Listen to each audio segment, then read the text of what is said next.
Good day. Welcome to Deep Tech Gaming, where we explore the newest trends in game development through the lens of up-and-coming studios in the space. So today I'm joined by Jason Brink, aka Bitbender. He's a CMO over at Gala Games, a blockchain gaming studio and publisher with key titles like Mirandus, Spider Tanks, Townstar, and more under their belt. Gala is helmed by Eric Schurmeyer, one of the original co-founders of Zynga, and the rest of the team sports an impressive array of other industry talent.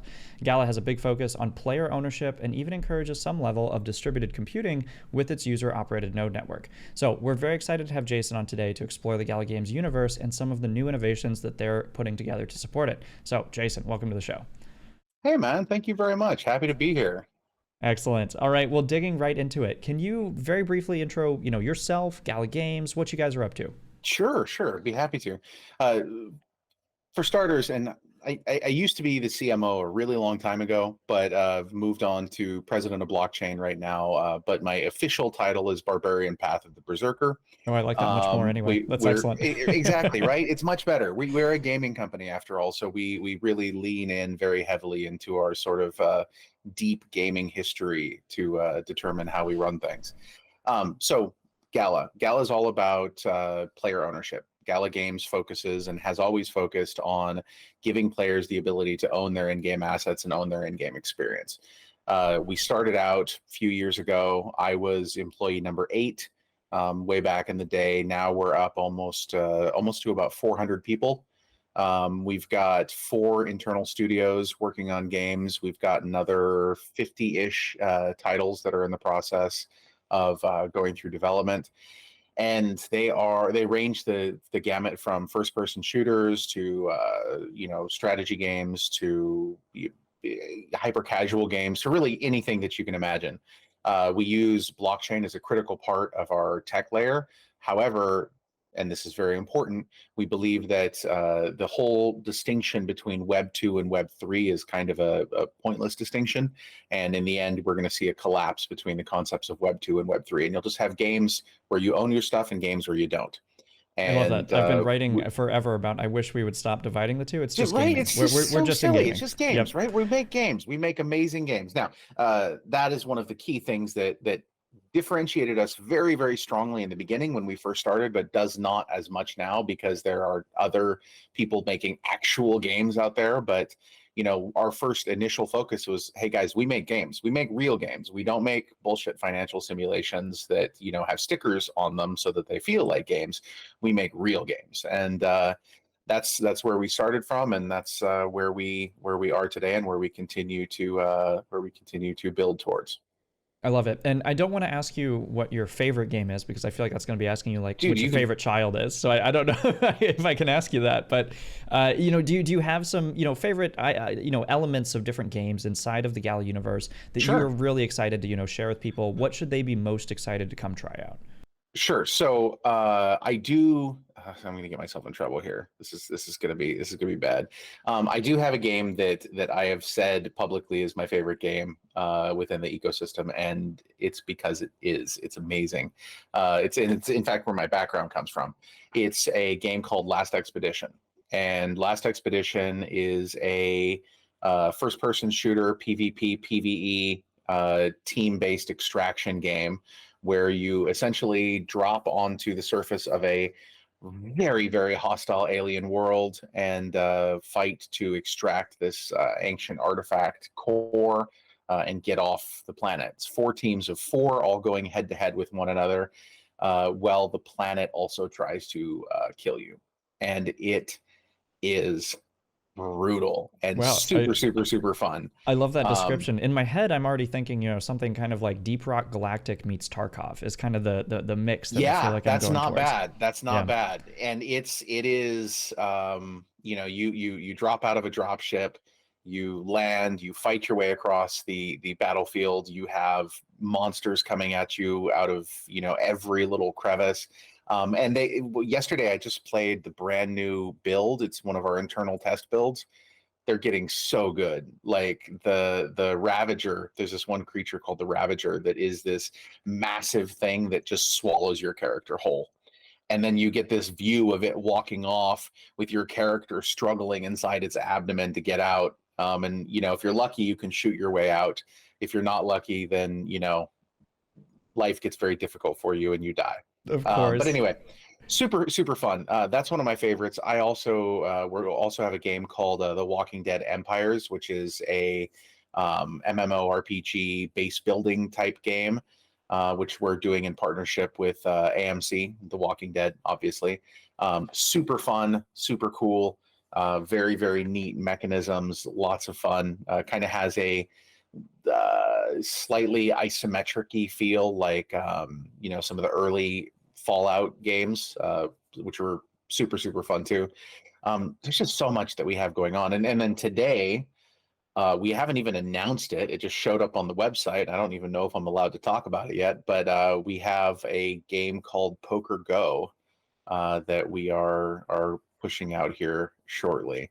Very neat. Well, That that by the time this comes out, I'm sure that it's going to be a hit. So that'll be a well, fun one. we'll see. What's our delta here? What's our This will probably be out in 2 weeks or so, 2 or 3 weeks. Yeah. 2 weeks? Okay, then Yeah. 2 or 3 weeks. It should probably be announced. In fact, it's definitely going to be announced, because if everything goes the way that it's supposed to, it enters open beta next Wednesday. I love it. So we'll see. We'll see. Well, excited to see it. And, with respect to where you guys sit, on blockchain mechanics, tech mechanics, deep tech stuff, talk to me about what's the player experience like there? What should players be looking forward to? What should they be expecting? Even inside of those two games that you highlighted, right? Sure, Like even sure. with respect to Lost Expedition or, the Walking Dead Empires, what should players be, looking to engage with and get really excited about? From the tech perspective, Yeah, from the blockchain side, yeah, in general. well, from the blockchain side, like if we've done it right, you shouldn't know it's on a blockchain. Ah, Like okay. that's a critical flag that I'd like to plant there, is that if you're playing a blockchain game and it feels like blockchain, you screwed up, because it shouldn't. I It love should feel like a game. there are these two distinct camps, and one is fully on-chain games, and the other is obviously Web 2.5 type games. I see merit in both approaches, and I'm honestly just excited to see builders really dig in on one side, and I think it's great. And I think either Well, side of that, you're going to end up with some really interesting mechanics. the problem that we run into in the blockchain gaming space is that most of the people who are in the blockchain gaming space approach this from the perspective of technology, not games. Okay. And if you are, you pick a game that's being developed, that's a blockchain game, like anyone at all, doesn't matter, right? And you look at the number of users that they have. Okay. Now, you either have games that are extremely simplistic and have almost no on-chain activity, or very limited. It's like, oh, we had a match and then this person won, right? That level of on-chain interaction. Um, the highest number of users of any blockchain game that I'm aware of was probably like Axie with a couple million users, right? Um, but of those couple million users, how many of them are actually concurrent, right? And how much are they actually playing over the course of a 24-hour period, right? So one of the guys that we have working on our team here, and he's kind of heading up some of the internal game stuff that we're working on, is a man named Mark Skaggs. Mark Skaggs is the guy who created Farmville. Okay, like the actual guy that created That's Farmville. awesome. This Yep, is yep. who he is. And he worked at Zynga. He's done all sorts of stuff. He also created Command and Conquer Generals. He was the project head for that. Nice. It's funny when you like talk to him, he's got like all of these video game developer awards on the wall behind him, which is, makes a great backdrop. But when you look at something like Farmville, okay, Farmville peaked at I think I want to say about 134 million DAU. Okay. Now, if you have 134 million DAU, you've got 30 million concurrent, right? So if you've got 30 million concurrent users, how many of those are going to be interacting with your blockchain? Can you throw 30 million concurrent users, okay, at any blockchain in existence right now and have it not catch on fire and die? Yeah, I mean, my favorite site is realtps.net, which shows you the actual computational speed of various blockchains. And yeah, I mean, it's if I check it right now, the top one is sitting at 900 transactions per second. So the answer is probably not a lot. Probably not. Exactly, right? And and then they have these great things where they're like, well, our blockchain can do 15 bajillion transactions per second. And but the reality is that they just have blocks that are filled with transaction value 0, right? Da, da, da, da, da, da, da, da, as many of them as they can. And so for us, the way that we look at this is that we say, okay, let's change the approach. Let's figure out what does a game need, and then let's build our blockchain so that it works for that game. Okay. And so we have our own L1 that we're getting ready to launch here before too terribly long. It is not EVM. It doesn't work in the same way as a lot of other solutions out there, but it's designed specifically to handle the volume of transactions that you need for playing blockchain games that are smooth and seamless and don't feel like blockchain games. And So this is kind of a good segue into talking yeah. about your guys the distributed computing setup that you have, which is kind of Mm-hmm. unique, and it's something that I think Right. the world has been interested and passionate about well before blockchain started, right? This idea of Yep. distributed computing, and you guys have taken it in kind of an advanced direction where you've basically invited your players to own these nodes, right? Can you explain through what that looks like? Sure. So basically, we have a couple different things, but the first is the Founders Node network. Now, the Founders Node network, 50,000 nodes in total in the ecosystem. Most of those have been, are being operated by users. Um, I think most of them have been purchased and have been operational for a long time. We don't really sell them anymore, but they do a variety of things for the ecosystem. One, they host all of our game content. Okay, so our node ecosystem, and this is a little bit of an unknown fact, but our node ecosystem represents about 30% of IPFS globally. Wow, that's Um, huge, actually. Massive, absolutely massive. And we didn't discover this until we made a change and closed some ports. And all of a sudden, we started getting these sort of frantic messages saying like, "Hey, did you guys change a thing?" So obviously it was unintentional, and we want to support their ecosystem because we believe in decentralization and we believe in all of these things. But my point is that there's a shit ton of storage and computational power that we have at our fingertips. And what all So actually goes through there? Is it, do you guys put game assets through there? Is it game game logic? assets Game game assets and assets go logic? through Okay. there. Pairing logic goes through there. So if you have a music node, for example, and that node is being paired to specific tracks, that logic goes through there. Some of the game activity goes through there. Last Expedition, like I mentioned, you play on your own nodes. So if you own a Last Expedition node, you essentially are a server, and you can host the game, and you can, there's actually a whole other meta game kind of that gets created, where you have the player game and then the node operator game.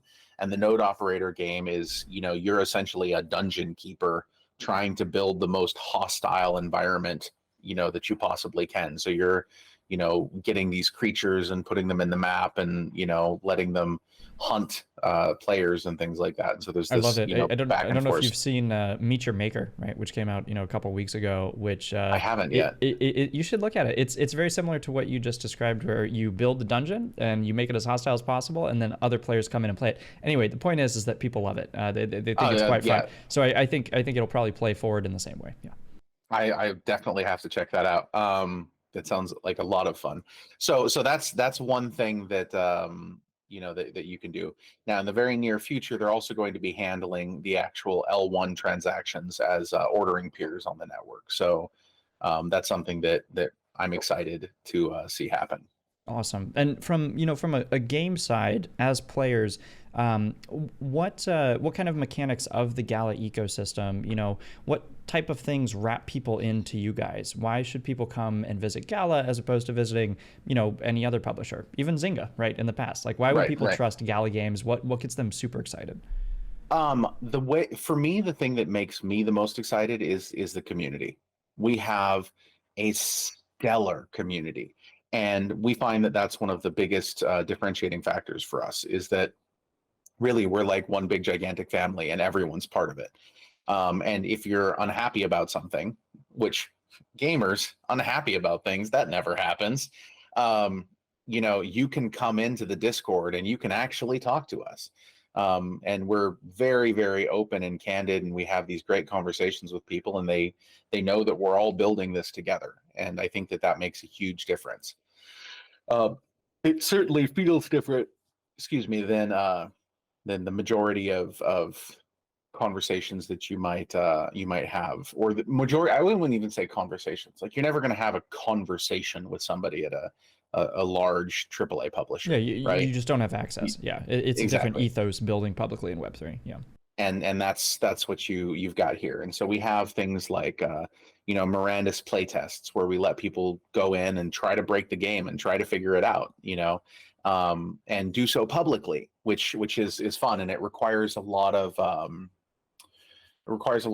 confidence on the part of the builders to expose early work to users. But it's something that we all feel very strongly about. I love it. And I think one thing that I want to touch on is this idea of, free-to-play players versus pay-to-pay players, right? And obviously in the world of Web3 and NFTs, et cetera, a lot of folks like to buy assets. A lot of folks don't like to buy assets at all, right? Yep. And what should the experience be, particularly for free-to-play players, right? What is Sure. their experience stepping into Gala Games? What should they be most excited about? What will that look like? So the one of the things that I think that we do very well is recognizing that there's more than one type of player. There's more than one type of game. Okay. Now, said that way, that sounds extremely simplistic, but the reality is that there's a lot more nuance to it. So you can say, okay, let's take a look at a game like Spider Tanks. Okay, Spider Tanks 3v3, light MOBA brawler. Excuse me. My daughter woke me up at 4 this morning. She's uh, 22 months old, and decided that 4 was the Oh, of course. approximately correct time to wake up today. No problem. No worries. And so basically recognizing that there's different types of games. There's the type of game that you play actively as a player, and then there's a type of almost like ownership entrepreneurial game that you can also play. And so for a free to play player, we believe that you should be able to come into a game, you should be able to play that game without having to buy something on your own, and it should be a fun and enjoyable experience. On the flip side, we believe that if you're going to come in and play, you should be playing with a tank that somebody else does actually own. So what we do is we create scenarios and ecosystems where somebody can lend a tank to their friend. They can put it into an open pool, so a free to play player can come and play with it. So if there's any sort of earning or they win, it helps everybody in the entire ecosystem, as opposed to just the company that magically created a database backed asset for you to use. Good Lord. Right, no worries. And so the point there, right, is that even if you are coming in as a free to play player, you are still using what I would call at least like a real asset, right? It is a real, Yes. almost physical asset owned by someone else. Yes, correct. Yeah, that makes sense. And kind of going on this path of assets as well. Are you guys leveraging UGC in any way that you'd want to highlight? Will there be large UGC components in any of the games in particular? Yes. Yeah. Yes. The Voxverse has a really, really cool UGC component. Very, very cool UGC component tied in using a thing that they call shape grammars.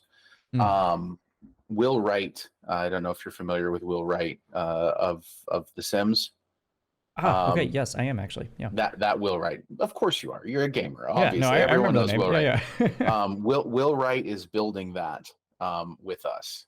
So he's the same guy that made The Sims and Spore and Super all cool. of these things. And so they're building a thing called shape grammars that allows users to create content to populate the Voxverse, essentially. Very neat. Okay. And so it sounds like then the major UGC effort is probably over on the Vox side. And so folks that are particularly interested in, constructing or building, et cetera, they'd go over there. Yep, that is correct. That makes sense. And then, kind of pairing hand in hand with UGC, there's obviously this conversation around AI. It's everybody's favorite buzzword right now. Have you guys, are you engaging with AI in any way? Are you incorporating it into your workflows? Are you avoiding it because it's dangerous in some capacities? Do you have any, thoughts or comments in that direction? So on a personal level, I find it fascinating. I find it absolutely amazing. And I find and this is kind of going off into, weird, crazy land, I guess. I find the existence of AI and the form that it takes to possibly be the best evidence that I have seen that we live in a simulation.